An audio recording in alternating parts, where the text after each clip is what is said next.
அஸ்ஸலாமு அலைக்கும் வரஹ்மத்துல்லாஹி வபரகாத்துஹு. ஃபைன்னமால் உஸ்ரி யுஸ்ரா ஃபஸ்பிர் சப்ரன் ஜமீலா. இந்த அழகிய 2 குர்ஆன் வசனம் ஒவ்வொரு முஃமினுடைய மனதிலையும் எப்பயுமே அடிக்கடி ஓடிக்கொண்டிருக்கணும்.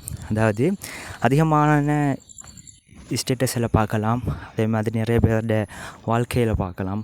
சொல்கிற ஒரு விஷயம் என்னண்டா, ஆசைப்படக்குள்ளே கிடைக்காட்டி அந்த தேவை முடிஞ்சு கிடைச்சா எனக்கு கிடைக்காட்டி என்னண்டு. பட் ரியாலிட்டி அது இல்லை.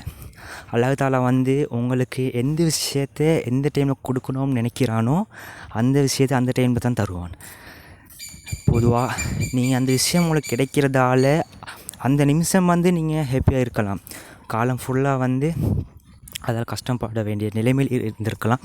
அதை அல்லாஹ் தாலா உங்களுக்கு அந்த கஷ்டத்திலிருந்து அவங்கள பாதுகாத்து இருப்பான். அதுக்காக அல்லாஹ்க்கு நீங்கள் நன்றி சொல்லிவிட்டு, கிடைச்ச விஷயத்துக்காக அல்லாஹ்க்கு சுகுர் செய்யுங்க, கிடைக்காத விஷயத்துக்காகவும் அல்லாஹ்க்கு நன்றி சொல்லி அல்லாஹ்வை திருப்திப்படுத்தி அல்லாஹ்க்காக வாழ்ந்து அல்லாஹ்க்காக மரணிக்கிறதுக்கு வாய்ப்புகள் ஏற்படுத்திக்கோங்க.